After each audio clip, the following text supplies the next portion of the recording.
విశ్వాసం వెల కట్టలేనటువంటి ఒక ఎమోషన్. నేను ఈరోజు మాట్లాడబోయేది చంద్రబాబు నాయుడు గారికి అత్యంత విశ్వాస పాత్రులైనటువంటి కొంతమంది పవర్ఫుల్ వ్యక్తుల గురించి. వీళ్ళు ఉమ్మడి ఆంధ్రప్రదేశ్లో, ప్రస్తుత విభజిత ఆంధ్రప్రదేశ్లో కులం అనే చిచ్చు పెట్టి కోట్లాది రూపాయలు సంపాదించినటువంటి దొంగలు. మీ అందరికీ అర్థమై ఉంటుంది ఈ పాటికి నేను ఎవరి గురించి మాట్లాడుతున్నాను. మీడియా ముసుగులో అనగానే మీరందరూ పట్టేసి ఉంటారు. చాలామంది ఉన్నారు. అందులో ముఖ్యంగా నేను ఈరోజు ముగ్గురు గురించి మాట్లాడబోతున్నా. మొదటి వ్యక్తి, మొదటి ఛానల్ ఈనాడు. సరే, రామోజీరావు గారు కాలం చెల్లారు కాబట్టి నేను ఆయన గురించి ఏది తప్పుగా మాట్లాడను, చనిపోయిన వ్యక్తుల గురించి తప్పుగా మాట్లాడకూడదు. కానీ ఆయన కొడుకు కిరణ్ ఈరోజు రామోజీరావు గారి కంటే 100 రెట్లు ఇంకా ఘోరంగా ఉన్నాడు. ఆయన రాసే రాతలు నిజంగా ఒక లాజిక్లెస్ రాతలు. ఆ రాతలు ఈనాడు ఆఫీస్తో రాస్తున్నారా, లేకపోతే ఈరోజు తెలుగుదేశం పార్టీ ఆఫీస్తో రాస్తున్నారా అన్నది సందేహమే. రామోజీరావు గారు ఉన్నప్పుడు అట్లీస్ట్ 1% అయినా కొంత నిజాయితీ అనేది ఆయన చూపించారు. కానీ ఈరోజు కిరణ్ గారు ఆ 1%ని కూడా తీసుకెళ్ళి అమ్మేటటువంటి కార్యక్రమం అనేది చేసిండు. అందుకే మనము ఈరోజు మాట్లాడబోయేది ఒకటి ఈనాడు. ఇక రెండవది ఏబిఎన్ రాధాకృష్ణ గారి గురించి. ఏబిఎన్ రాధాకృష్ణ గారు సీజన్ లాంటి వ్యక్తి. ఒక్కొక్క సీజన్లో ఒక్కొక్కలా ఉంటాడు. ఆయనకి కావాల్సింది ఆయనకి అందేంతవరకు చుక్కలు చూపించడానికి కూడా వెనకాడని వ్యక్తిత్వం ఉన్నటువంటి వ్యక్తి ఏబిఎన్ రాధాకృష్ణ గారు. ఇక నెక్స్ట్ బిఆర్ నాయుడు గారు, టీవీ5. ఈ బిఆర్ నాయుడు గారి గురించి మనం ఎంత తక్కువ మాట్లాడితే అంత మంచిది. కానీ ఈరోజు మనం కులగజ్జి ఉన్న వాళ్ళ గురించి మనం మాట్లాడుతున్నప్పుడు బిఆర్ నాయుడు గారిని పెట్టకపోతే బాగుండదు. ఎందుకంటే ఆయనకంటే ఎక్కువగా కులగజ్జి అంటే 2, 3 నెంబర్లో ఆయన కూడా వస్తాడు. సరే, నో డౌట్ మొదటి నెంబర్లో రామోజీరావు గారు ఉండే, సరే ఆయన చనిపోయాడు కాబట్టి ఇప్పుడు 2వ నెంబర్లో బిఆర్ నాయుడు గారే ఉంటారు. ఏబిఎన్ రాధాకృష్ణ గారు 3వ నెంబర్ అనుకోవాలి మనం. అంత స్థాయిలో ఈరోజు బిఆర్ నాయుడు గారు కులగజ్జితో బాధపడుతున్నాడు. సరే, ఈ ముగ్గురు గురించి మనం ఈరోజు మాట్లాడుకోవాలి. చంద్రబాబు నాయుడు గారు అనేటటువంటి ఒక రాజకీయ నాయకుడికి ప్రతి చోట ఈ ముగ్గురు ఎంత అవసరమైతే అంత హెల్ప్ అనేది చేశారు. ప్రజల్ని ఎంతలా మభ్యపెట్టాలో అంతలా మభ్యపెట్టారు. ఒక రాజకీయ నాయకుడికి మీడియా అన్నది తోడైతే ఆ రాజకీయ నాయకుడు ఎంతలా సక్సెస్ అవుతాడు అన్నది చంద్రబాబు నాయుడు గారిని చూసి మనం నేర్చుకోవాలి. ప్రతి చోట ఉదాహరణకి మీకు ఎన్టీ రామారావు గారు ఆ సమయంలో లక్ష్మీపార్వతి గారి ఇష్యూ అయినటువంటి సమయంలో ఒక వార్త, కేవలం ఒకటంటే ఒక వార్త చంద్రబాబు నాయుడు గారి జీవితాన్ని మార్చేసింది. ఆ సమయంలో చంద్రబాబు నాయుడు గారి ఆయనతో పాటు ఒక 20-25 మంది ఎమ్మెల్యేలు ఉంటే, లేదు 150 మంది దాకా ఎమ్మెల్యేలు ఉన్నారు, 100 మందికి పైగానే ఎమ్మెల్యేలు ఉన్నారు, 70 మందికి పైగానే ఎమ్మెల్యేలు ఉన్నారు అని చెప్పేసి వీళ్ళందరూ దొంగ రాతలు రాస్తే మిగతా ఎమ్మెల్యేలందరూ మెజారిటీ వచ్చి చంద్రబాబు నాయుడు గారితో ఉన్నారు అని చెప్పేసి నమ్మారు. వీళ్ళ రాతల వల్ల అప్పుడు ఎన్టీ రామారావు గారి ప్రభుత్వం అనేది పడిపోయింది. ప్రభుత్వం పడిపోలేదు, ఎన్టీ రామారావు గారు ముఖ్యమంత్రిగా దిగిపోయి చంద్రబాబు నాయుడు గారు కుర్చీ ఎక్కారు. చంద్రబాబు నాయుడు గారు కుర్చీ ఎక్కడం వెనకాల రామోజీరావు గారు పోషించిన పాత్ర అన్నది అంతా ఇంత కాదు. స్వర్గీయ నందమూరి తారక రామారావు గారి క్యారెక్టర్ని అసాసినేట్ చేసేటటువంటి ఒక కార్యక్రమం. ఆయన ఏదో స్త్రీలోలుడు అని ఆయన బట్టలు లేనటువంటి కార్టూన్లు పెట్టి చాలా నీచంగా ఆయనని అవమానించారు. ఆ అవమానించిన పెద్దలు వీళ్ళే. అవమానించి ఆయన క్యారెక్టర్ని ఒకవైపు దింపుతూ మరొక వైపు చంద్రబాబు నాయుడు గారిని క్యారెక్టర్ని ఎత్తారు. చంద్రబాబు నాయుడు గారు ముఖ్యమంత్రి అవ్వడంలో అతిపెద్ద పాత్ర ఇందాక చెప్పా రామోజీరావు గారు పోషిస్తే, ఆ విశ్వాసంతో రామోజీరావు గారికి రామోజీ ఫిలిం సిటీ కట్టబెట్టిండు చంద్రబాబు నాయుడు గారు. ఇది చిన్న విషయం కాదండి. అది ఎవడబ్బ సొత్తు, ప్రజల సొత్తు. ఆ సొత్తును తీసుకుపోయి రామోజీరావు గారి చేతిలో పెట్టిండు. రామోజీ ఫిలిం సిటీ ఈరోజు వెళ్ళి చూస్తే 1000 కోట్ల రూపాయల ఆస్తి. అది ప్రజాధనం. ఆ ప్రజాధనాన్ని కేవలం ముఖ్యమంత్రిని చేసిండు నన్ను, నేను అసలు ఎమ్మెల్యే అయ్యేటోనే కాదు, ఆ కెపాసిటీ నాకు లేదు, అట్లాంటి నన్ను తీసుకెళ్ళి ముఖ్యమంత్రిని చేసిండు అని చెప్పేసి విశ్వాసంతో రామోజీరావు గారికి ఆ ప్రాపర్టీ అన్నది రామోజీ ఫిలిం సిటీ కట్టబెట్టిండు. ఒకటి. రెండోది, ఒక కుల గురువుగా రామోజీరావు గారు బతుకున్నంతకాలం ఒక కుల గురువుగా ఆయనని పూజించిండు చంద్రబాబు నాయుడు గారు. ఆయన ఏది చెప్తే ఆ మాటలు నమ్మిండు. ఈవెన్ అమరావతి అన్న కాన్సెప్ట్ రామోజీరావు గారే తీసుకొచ్చారు. అమరావతిలో బిజినెస్ దందా ఎట్లా చేయాలి అన్నది రామోజీరావు గారే చెప్పారు. అమరావతి ద్వారా కొన్ని వేల లక్షల కోట్లు ఎట్లా కొల్లగొట్టాలన్నది రామోజీరావు గారి ఐడియా అని చెప్పేసి ఈరోజు కూడా కొంతమంది చెప్తూ ఉంటారు. ఈవెన్ రామోజీరావు గారే కదా అమరావతి అన్నటువంటి పేరు పెట్టింది. అంత సమర్థుడు రామోజీరావు గారు. ఆ విశ్వాసం అన్నది చంద్రబాబు నాయుడు గారికి రామోజీరావు గారు చనిపోయాక కూడా ఆయన కొడుకు ఈరోజు చూపిస్తున్నాడు. సరే, కొడుకు కిరణ్ గారి గురించి మనం మాట్లాడితే అదేదో కేసులో మార్గదర్శి కేసు అనుకుంటా, ఆ కేసులో అసలు నా తండ్రికి నాకు సంబంధమే లేదన్నాడు చచ్చిపోయిన తండ్రి గురించి కిరణ్ గారు. అంత అంటే సాధారణంగా మనం అంత నీచత్వానికి దిగజారం, కానీ ఆయన అంత నీచత్వానికి దిగజారాడు. ఆ సంగతి కూడా మనం చూసినాం. అంటే డబ్బు కోసం పెద్దోళ్ళు చేస్తుంటారు. నా తండ్రికి నాకు సంబంధం లేదు, మా అన్నకి నాకు సంబంధం లేదు, నా తమ్ముడికి నాకు సంబంధం లేదు వాళ్ళు చెప్తుంటారు. మనం మిడిల్ క్లాస్ వాళ్ళం అట్లా చెప్పం.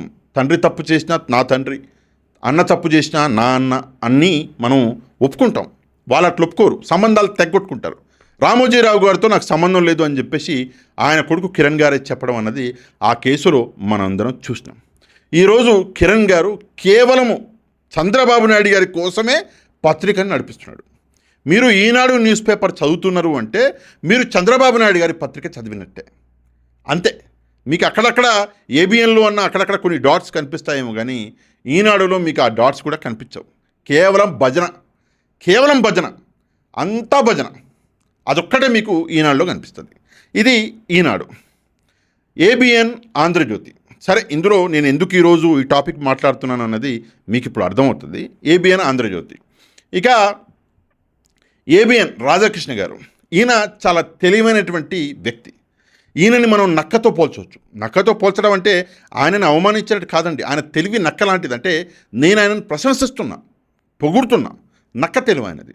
ఎట్లా నక్క తెలివి అంటే, ఒక ఉద్యోగిగా ఒక సంస్థలో చేరి దమ్మున్న ఛానల్ పెట్టగలిగి ఈరోజు కోట్ల రూపాయలు సంపాదించి ఈరోజు ఏబిఎన్ ఆంధ్రజ్యోతికి ఓనర్ అయి కూర్చున్నాడు రాధాకృష్ణ గారు. ఈయన జస్ట్ అన్ ఎంప్లాయ్. ఎట్లా ఓనర్ అయ్యిండు అంటే, ఇందాక నేను చెప్పిన కదా, స్వర్గీయ నందమూరి తారక రామారావు గారి గురించి వార్తలు రాసినటువంటి మహానుభావుల్లో ఈయన కూడా పాత పాపే, అప్పటి పాపాలు చేసినోడే, అప్పటి వ్యక్తి. కాబట్టి చంద్రబాబు నాయుడు గారు ఈయనను కూడా బాగానే మోసిండు. ఈవెన్ ఈనాడులో ఈ ఆంధ్రజ్యోతి, ఏబిఎన్ ఆంధ్రజ్యోతిలో చంద్రబాబు నాయుడు గారి పెట్టుబడులు ఉన్నాయని చెప్పేసి కొంతమంది అంటుంటారు. మన అందులో నిజం ఎంతుందో ఏందో మనకు తెలియదు. కానీ రాధాకృష్ణ గారిని నేను ఎందుకు నక్కతో పోల్చానంటే, రాధాకృష్ణ గారు తనకు కావలసిన పనులు ప్రభుత్వం దగ్గర ఎట్లా చేయించుకోవాలో నాకు బాగా తెలుసు. కరెక్ట్గా చేస్తే పర్లా, చేయలేదు అంటే ప్రభుత్వం మీదనే నిందలు మోపుతాడు, ప్రభుత్వం దిగొచ్చేలా చేస్తాడు. ఏ ప్రభుత్వం? జగన్మోహన్ రెడ్డి గారి ప్రభుత్వం కాదండోయ్, చంద్రబాబు నాయుడు గారి ప్రభుత్వం. చంద్రబాబు నాయుడు గారి ప్రభుత్వం ఉన్నప్పుడే కొత్త అల్లుడు అలిగినట్టుగా అలుగుతాడు మన రాధాకృష్ణ గారు. కొన్ని రోజుల నుంచి, గత 6 నెలల నుంచి మనం చూస్తూనే ఉన్నాం. ఏదో ఒక వార్త ప్రభుత్వానికి వ్యతిరేకంగా, ఫలానా జిల్లాలో ఫలానా మంత్రికి వ్యతిరేకంగా, ఫలానా జిల్లాలో ఫలానా ఎమ్మెల్యేకి వ్యతిరేకంగా ఈ అధికారులు ఈ తప్పులు చేస్తున్నారని చెప్పేసి, ఈ బిల్లులలో ఇది జరుగుతుందని చెప్పేసి ఆయన ప్రతిరోజు ఏదో ఒక ప్రభుత్వానికి వ్యతిరేకంగా వార్త రాస్తానే ఉన్నాడు. దీనికి కారణం ఏంటి అంటే, బిఆర్ నాయుడు గారికి తిరుమల కట్టబెట్టడం, అంటే తిరుమల చైర్మన్గా పోస్ట్ కట్టబెట్టడం అన్నది ఈయనకి కొంత నొప్పిని కలిగించింది. అందులో సందేహం ఏం లేదు. బిఆర్ నాయుడికి పదవి ఇస్తావా, అది కూడా అంత మంచి పదవి, దేవుడి సేవ చేసుకునేటటువంటి పదవి ఇస్తావా అని చెప్పేసి ఈయనకి ఎక్కడో మండింది. కాకపోతే ఆ మంట అన్నది బయట పెట్టలే. ఆ మంట బయట పడకుండా బిఆర్ నాయుడు గారు వెళ్ళి ఈయనను కలిశారు, ఏబిఎన్ రాధాకృష్ణ గారిని. సరే, నేను ఇద్దరం పాత కాబట్టి నువ్వు కళ్ళు మూసుకో, నేను కళ్ళు మూసుకుంటా అన్నట్టుగా ఒక చిన్న డ్రామా అన్నది చేశారు. కానీ ఆ మంట అన్నది రాధాకృష్ణ గారిలో తగ్గలే. అందుకే ప్రభుత్వానికి వ్యతిరేకంగా వార్తలు రాసుకుంటూ పోయిండు. అందులోనూ అతి ముఖ్యంగా మీరు గమనిస్తే తిరుమలకి సంబంధించి చాలా వార్తలు రాసిండు. బిఆర్ నాయుడు గారికి వ్యతిరేకంగా చాలా వార్తలు రాసిండు. ఎంత వార్తలు రాసిండు అంటే, రాధాకృష్ణ గారు ప్రభుత్వానికి బిఆర్ నాయుడు గారికి తలనొప్పిగా మారిపోయాడు. నెక్స్ట్ లెవెల్లో ఇక్కడ మనం చూసుకుంటే tug of war between TV5 and ABN మనం చూసినాం. ఎందుకు అంటే, నీకు మంచిగా దొరికింది, నాకేం దొరకలేదు అని చెప్పేసి. కాకపోతే రాధాకృష్ణ గారికి కంగ్రాచ్యులేషన్స్. ఆయనకి నిన్ననే ప్రభుత్వం భూమి అలాట్ చేసింది అని చెప్పేసి నేను ఒక జీవో చూసిన. రాధాకృష్ణ గారు మంచి గట్టిగా పట్టుబట్టిండు. ఆ పట్టు పట్టినందుకు ఆయనకి మంచి ఫలితమే దక్కింది. ఇప్పుడు ఫలితం దక్కింది కాబట్టి మరి రాధాకృష్ణ గారు కొంత సాఫ్ట్ అయితే అవ్వచ్చు. లేదు నాకు ఏంది ఈ భూమి ఇచ్చిన ముక్కిచ్చారు, నాకు కూడా పదవి కావాలనుకుంటే మళ్ళీ రేపు పొద్దుటి నుంచి రాత్రులు కంటిన్యూ చేస్తాడు రాధాకృష్ణ గారు. చెప్పినా కదా, ఆయనకు కావాల్సింది దక్కేంత వరకు చేస్తూనే ఉంటాడు. ఇది రాధాకృష్ణ గారి స్టైల్ ఆఫ్ వర్క్. ఎప్పుడు కూడా ప్రజలకి మంచి చేయడానికి వార్త రాయడు, ఎవరినో గెలుక్కోవడానికో లేదంటే తన స్వలాభం కోసమో వార్త రాసేటటువంటి వ్యక్తి రాధాకృష్ణ గారు. ఇక మనం బిఆర్ నాయుడు గారి గురించి మాట్లాడుకోవాలి. సరే, ఆయన ఒక పదవిలో ఉన్నాడు ప్రస్తుతము, ఆ పదవి గురించి మనం మాట్లాడకూడదు. తిరుమలని ప్రేమించే వ్యక్తిగా, గౌరవించే వ్యక్తిగా నేను ఆ పదవి గురించి అస్సలు మాట్లాడను కూడా. నేను బిఆర్ నాయుడు గారి గురించి ఇప్పుడు మాట్లాడే ప్రతి మాట ఒక TV5 చైర్మన్గానే ఆయన గురించి మాట్లాడుతున్నాను. TV5 అనేటటువంటి సంస్థ ఎలా వచ్చింది అన్నది మీలో చాలామందికి తెలుసుంటుంది. అప్పట్లో స్వర్గీయ రాజశేఖర రెడ్డి గారే TV5 అనే సంస్థకి ఆద్యం పోశాడు అని కొంతమంది అంటుంటారు. ఒక జమాన్లో బిఆర్ నాయుడు గారు చేతక్ బండి మీద రోడ్ల మీద తిరిగేవారని, ఆయన దగ్గర ఉండేది కాదని డబ్బు రాజశేఖర రెడ్డి గారు సపోర్ట్ చేశారని, TV5 అన్న ఛానల్ రాజశేఖర రెడ్డి గారికి వచ్చిందే, మన బిఆర్ నాయుడు గారికి వచ్చిందే రాజశేఖర రెడ్డి గారి వల్ల అని చాలామంది అంటుంటారు. మరి అందులో ఎంత నిజం ఉందో మనకు తెలియదు.